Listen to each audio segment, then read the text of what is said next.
श्री श्री सत्य सनातन में स्वागत है, अभिनंदन। आज हम मनुष्य अमूल्य जो जीवन का धन प्राप्त किया है उसका महत्व कितना देता है, इस पर चर्चा करेंगे। धन पैसा दौलत तो यहाँ के लिए है, ऊपर के लिए वो उसका बड़ा महत्व नहीं है। उसके लिए हृदय का धन, भक्ति का धन, समर्पण का धन, त्याग का धन, सेवा का धन की आवश्यकता पड़ती है। हो सकता है ये धन जो आज संसारी के जो खर्च करते हैं हम लोग, ये उस कार्य में बाधा पड़ रहा हो। कल एक महाराज जी का मैं सुन रहा था, चित्रकूट के जंगल में रहते हैं।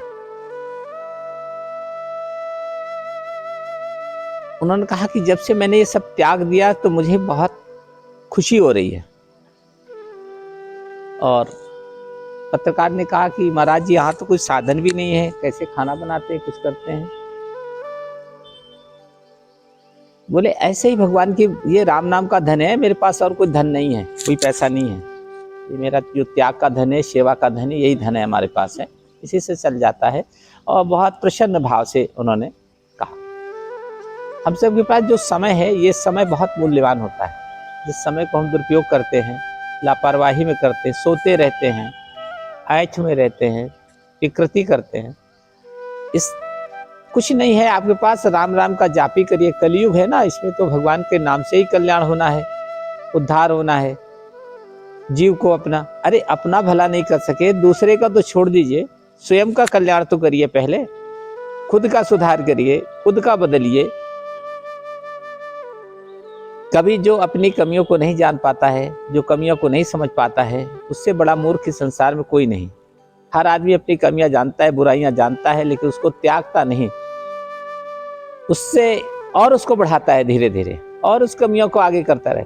वो एक दिन इतनी बड़ी हो जाती है कि उसी के वो गिरफ्त में आ जाता है और संपूर्ण चीज उसका नष्ट हो जाता है, समाप्त हो जाता है, और दोष वो दूसरे को देखता है। हमारे पास जो अमूल्य धन है, परमात्मा ने दिया, जीवन दिया है, उसका हम सदुपयोग करें। समाज की भलाई में करें, सेवा के काम में करें, मंदिर के काम में करें, परोपकार के कार्य में करें, दूसरे कार्य करें, अध्ययन करें, व्यवसाय करें, कमाई करें शुद्ध ढंग से। और स्वयं ना कर सके कुछ तो भगवत भक्ति करें, भगवान का नाम ले, जपें। ये कुछ भी नहीं करता तो मनुष्य पशु के समान है। वो अपना समय, उसको व्यर्थ परमात्मा ने मनुष्य बना दिया। मनुष्य को परमात्मा ने व्यर्थ नहीं बनाया, उसने तपस्या किया होगा, पहले बहुत त्याग किया होगा, तब परमात्मा ने उसकी ऊपर कृपा करके उसका जीवन दिया है, उसको मनुष्य का। परंतु वो मनुष्य तो बन गया, लेकिन वो पशु वाला काम करता है। वरदान तो मांगा कि मनुष्य बना दो, तो बन गया, लेकिन पशु वाला काम करता है, जानवरों वाला करता है, कीट पतंगों वाला काम करता है। आकर के फिर वो सो जाए, फिर भगवान से गिड़गिड़ाएगा, हे परमात्मा मनुष्य बना दो, हे परमात्मा मनुष्य बना दो। तो परमात्मा अब दोबारा नहीं बनाने वाला। वो जानता था कि तुम जन्म लेकर के मनुष्य का शरीर धारण करके यही करोगे, तुम्हारे स्वभाव में नहीं है उन्नति करना, आगे बढ़ना, तो फिर तुम्हें कहने का मौका नहीं देंगे, हम पीछे करेंगे। तो भगवान की भक्ति, अपना अमूल्य जीवन, कम समय है, सबके पास लिमिटेड समय है। पता नहीं आपके पास 10 साल है, उनके पास 5 साल है, उनके पास 25 साल, उनके पास 50 साल है, इतने समय सबके पास है। उसके बाद मृत्यु होना है। जब हम जानते हैं कि इतने कालखंड है हमारा, अगर मालूम चल जाए कि कल हमारी मृत्यु होना है, तो आज हमको नींद आएगी? कदापि नहीं आएगी। हमको मालूम है कि 50 साल, 10 साल, 20 साल बाद मृत्यु हो जाएगी हमारी, तब भी आदमी मौज से मस्ती में भूला रहता है। जिस दिन मौत आके खड़ी होती है, तब घबराता है, फिर वो इधर उधर करता है। इसकी आवश्यकता ही नहीं है। ये जो जब आपका मन बिल्कुल स्थिर हो जाए परमात्मा के चरणों में, और आपका जीवन प्रसन्न रहे, खुशी रहे कि जो भी हम कार्य कर रहे हैं, हम अपने अंतर से खुशी हैं, हम संतुष्ट हैं, तो वही परमात्मा का भजन हो जाता है, वही परमात्मा की प्राप्ति में एक साधन बन जाता है, और परमात्मा उसी से खुशी हो जाता है। जब तक आप किसी प्रकार का मन में भाव चलता रहेगा, मन चलता रहेगा, तब तक परमात्मा का प्रकाश हमारे जीवन पर नहीं पड़ेगा। उनके जीवन का, परमात्मा का आशीर्वाद प्राप्त करने के लिए हमें अपने जीवन को संतुष्ट करना पड़ेगा, उत्साहित करना पड़ेगा। हम दूसरे को समझाने के लिए कोशिश करते रहते हैं, ये कौन सी बड़ी बात है? अरे ये तो महामूर्खता की बात है। दूसरे को क्यों समझा रहे हैं? खुद समझ जाओ, एडजस्ट खुद करो। हम किसी को समझाते हैं, नहीं समझता है तो हमको उसके हिसाब से समझ लें। अगर हमको ये करना है, खड़े होकर टूट के मर जाना, खड़े होकर के टूट जाना, गिर जाना, कुछ ना बनना, ये मनुष्य बनने के कारण नहीं है। मनुष्य के अंदर बुद्धि है, विवेक है, तो उसके अंदर सुधार भी है, परिवर्तन भी कर सकता है अगर वो चाहे। आप सब विद्यार्थी हो, आप चाहो तो तरक्की कर सकते हो, शिखर पे पहुंच सकते हो, और आप चाहो तो नहीं चाहोगे, मन नहीं करेगा तो बिल्कुल साधारण आदमी बन करके जैसे सब कष्ट उठाते हैं, तकलीफें उठाते हैं, वैसे ही जीवन व्यतीत होना है, वैसे ही हो जाओगे। तो तुम्हारे अंदर की जो शक्ति है तुम जगो। तुमको तो कोई जगा देगा एक बार दो बार, वो तुम्हारे ऊपर कृपा कर रहा है, तुमको क्यों जगा रहा है? अरे अपने आप जगना चाहिए। तुमको क्यों खिला रहा है? अपने आप खाना चाहिए। तुम्हें क्यों कौन पढ़ने के लिए भेज रहा है? खुद पढ़ने जाना चाहिए। हर काम तुमको खुद करना है।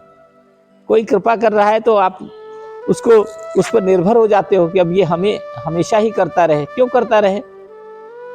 तुम्हारे उसके निर्भर होने से तुम्हारा कल्याण होना है क्या? तुम्हारा कल्याण तो तुम्हारे खुद करने से होगा, खुद जगने से होगा।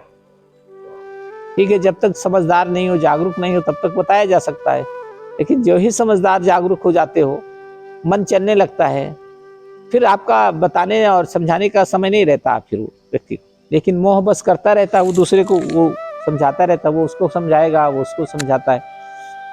समझाने में अपना समय व्यर्थ होता है। हमें उधर ध्यान ही नहीं देना किसी को समझाने बुझाने के चक्कर में।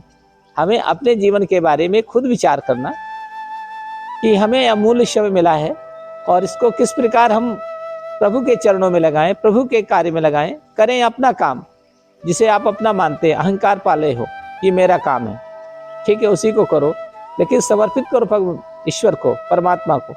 ये सारा कार्य ईश्वर का है। आज सुबह से उठे शाम तक कुछ करते तो हम कहते हम किया अज्ञानतावश, लेकिन वो परमात्मा करा रहा है, उसकी बात को नहीं समझ पा रहे, वो दिखता नहीं है, करता कराता सब वही है, तो वो करा रहा है। तो इतना ज्ञान हो जाए कि वो ईश्वर है, वही कराता है, उसको समर्पित होकर के दिन भर का कार्य हम करें रोज रोज का, तो निश्चित है हमारे जीवन में बड़ा स्थिरता आएगी, ठहराव आएगा, हमारा मन जो है शांत हो जाएगा और हम अपने जीवन से संतुष्ट होते जाएंगे। परमात्मा की धीरे धीरे इसी प्रकार कृपा हो जाएगी। बहुत वेशभूषा, धर्म, पूजा पाठ, मन नहीं लगता, लेकिन आप वहाँ हैं तो उसका पुण्य नहीं मिलता है। पुण्य तो तब मिलता है जब आपका मन स्थिर हो जाए, मन समर्पित हो जाए, मन विलय हो जाए, उसी में मिल जाए, घुल मिल जाए, पानी और चीनी की तरह जब विलय हो जाए, तब आप जानिए कि आपका वो है। सोच रहा था कि परमात्मा क्यों ना हमसे रूठा रहे, क्यों ना कष्ट दे हमको। हम तो उसको दिल से कभी याद ही नहीं करते, हम तो दुनिया को याद करते हैं, बेकार की चीज़ों को याद करते हैं जिससे कोई मतलब नहीं है, उसमें मन लगाते हैं। लेकिन ईश्वर कितना हमारे ऊपर उपकार कर रहा है, कितनी हमारे ऊपर कृपा किया हुआ है, उसका आशीर्वाद कितना है,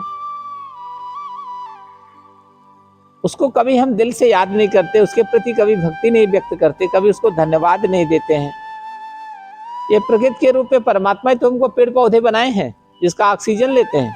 अज्ञानता बस उसको कभी सोचते हैं कि ऑक्सीजन ना होती काश तो हम मर जाते, हमको श्वास कहाँ से मिलती। लेकिन कभी धन्यवाद देते हो वृक्षों को, हे वृक्ष देवता, हे परमात्मा, तूने वृक्ष बनाया जिसके कारण आज हम जीवित हैं। कितना ऑक्सीजन हम लोग लेते हैं, 7 से 8 लीटर प्रतिदिन लेते हैं, हर दिन इतना लेते हैं। ये परमात्मा तो देता है, उसको धन्यवाद देने में क्या है। तो ज्ञान नहीं है, जानकारी नहीं है। जब आप स्थिर हो जाएगा मन, तो अपने आप सब ज्ञान होने लगेगा। फिर आप दूसरे को कुछ भी आरोप नहीं। जितने लोग बिगड़े हैं वो दूसरे को समझाने में तो बिगड़े हैं, अरे वो खुद बिगड़े हैं, उनको खुद ज्ञान नहीं है। हमको खुद अपने जीवन को बदलना है, सुधारना है, परिवर्तन करना है, भक्ति करना। सुबह उठने का आदत है, हम ही को उठना है। उठने से हमारा ही फायदा तो है, किसी और का थोड़ी हो जाएगा। यह चिंतन, यह मनन करते हुए परमात्मा के प्रति भाव व्यक्त करना कि सब कुछ तुम ही हो, तुमने हमें अमूल्य जीवन दिया, इतना अच्छा अच्छा जीवन पशु का तुम में तुलना करें तो कितना फर्क आएगा। कहोगे नहीं मनुष्य बनना है, लेकिन मनुष्य बन के वो पशु के बराबर काम करते हो। तो हमें भी बुद्धि है, विवेक है, तो हमें ईश्वर के प्रति समर्पण होना, भक्ति भावना होना, ये आप सबके लिए नहीं है, ये है समझने के लिए। और हमें परमात्मा के प्रति ही ध्यान देना, हमें किसी को समझाना नहीं, वो उनको सुधारना नहीं, उनको बताना नहीं, वो नहीं उठ रहा, वो नहीं जग रहा, वो नहीं कर रहा है, छोड़ दो सबको। ये सब अपने अपने कर्मों का परमात्मा से कमेंट करके आए कि हम तुम्हारे काम करेंगे, लेकिन यहाँ आकर के मनमानी करते। जैसे कोई नौकर मालिक के यहाँ काम करे और मालिक चला जाए बाहर, ना दिखाई दे, तो नौकर चुपचाप बैठे आराम करता है और तनख्वाह लेता है। तो परमात्मा तो देख ही रहा है कि इसने कमेंट कर किया नहीं काम वहाँ पर। तो वैसे ही जीवन का है, हमको उसकी चिंता ना करके अपनी चिंता करनी है कि हमें परमात्मा के प्रति अगाध प्रेम, अगाध भक्ति, अनन्य भक्ति, जितना भी हो सकता है उतना कम है। जितना भी याद करो, गहराई से याद करो उनको, उतना भी कम है। उनका उपकार बहुत बड़ा है। माता पिता को बताया गया है कि वो उनके प्रतिरूप बनाए जाते हैं, क्योंकि वो उसको कल्याण करने के लिए बना। जो ही बड़ा हो जाता है वो परमात्मा में वो भी जानने लगता है ईश्वर। इसलिए परमात्मा की कृपा हम सब पर है, हम सबको मौका मिला है, अवसर मिला है, स्वस्थ है, बीमार नहीं है। और ना बीमार पड़े, ना स्वस्थ पड़े, ना मुसीबत आए सामने, इसका उपचार आप सबके हाथ में, हमारे हाथ में। हम उसको कर्म खुद करते रहें तो नहीं आएगा, और अगर उसे नहीं करेंगे तो निश्चित है परमात्मा अवश्य दंड करेगा और उसको खुद भोगना पड़ेगा। कोई शेयर नहीं करता। आपका कष्ट, आपको तकलीफ, आपको चोट लग गई, आपका चोट कोई बांट नहीं लेगा, केवल ऊपर ऊपर की बात करेगा, लेकिन चोट आप खाने का काम कर रहे हैं। तो इसका विचार करें कि हमें जो कोई भी काम हम करते हैं ईश्वर को समर्पित करें, ईश्वर को करें और एडजस्ट करने का प्रयास करिए। ये दूसरे जो मनुष्य हैं ये दुश्मन नहीं है, ये मनुष्य हैं, भगवान की कृति हैं। जैसे तुम्हारे अंदर कुछ गड़बड़ी है, हमारे अंदर गड़बड़ी है, वैसे उसके अंदर गड़बड़ी है। हम अज्ञानता बस सोचते हैं हमारे अंदर कोई गड़बड़ी नहीं है, उसके अंदर गड़बड़ी है, इस तरह देखते हैं ना। तो ये अपनी दोषों को देखने का क्षमता परमात्मा हमें दे कि हम अपनी कमियों को खुद दूर करें और समस्त कार्य परमात्मा को समर्पित करते हुए अपने जीवन को आगे बढ़ाएं, अपना जीवन सफल